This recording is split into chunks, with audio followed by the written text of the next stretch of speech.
இதே நீங்க வந்து ஷார்துல் தாக்கூர் அந்த வருஷம் என்ன ஒரு பர்ஃபார்மன்ஸ் அந்த 2018ல how many of them really expected Shardul Thakur to do well.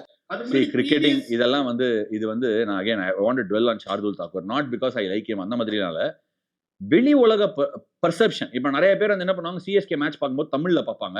I do not want to bring names up. Shardul தாக்கூருங்கிற ஒரு கிரிக்கெட்டரை வந்து டக்குன்னு தப்பா எடுத்து பேசுறாங்க. எனக்கு எப்படி அது பேசுறாங்கன்னு புரியல. அது மாதிரி 1-2 கிரிக்கெட்டரை பேசியிருக்காங்க. கிரிக்கெட் உலகத்துல cricketers I am telling you have a lot of respect for Shardul Thakur. ஏன் நான் உனக்கு சொல்றேன்னா, அவனால ஏதாவது ஒன்று பண்ணிடும். நீ என்ன எங்க பாக்குறீங்க, மாசம் ஒரு வாட்டி இந்த ஆடி மாசத்துக்கு ஷாப்பிங் வரா மாதிரி ஒரு ஐபிஎல் பார்த்துட்டு ஷார்துல் தாக்கூர்ங்கிற மாதிரி ஒரு கிரிக்கெட்டரை வந்து நீ அப்படி ஒரு எப்படி ஒரு எடை போடுவ? ஏன்னா வருஷம் பாம்பேக்கு அண்டர் பிரஷர் அடிப்பான். நீ பால குடுத்து பாரு டெஸ்ட் மேட்ச்ல எதுவுமே இருக்காது. ஃபுல் டாஸ் போட்டாது விக்கெட் எடுத்துருவான். அதுக்கு பேர் என்னன்னா wicket taking knack or run making knack or standing up பண்ற பிரஷர். சும்மா ஒன்னும் தோனி எடுத்து அவரை வேலை வாங்கிடல. நீ 1000மே அதாவது சொல்லுவாங்கல்ல, உனக்கு வரைய தெரிஞ்சாலும் கையில அதுக்கு பெயிண்ட் பிரஷ் கொடுத்தாதான் வரைய முடியும். எஸ் ஷார்துல் தாக்கூரை வரைய வச்சாரு.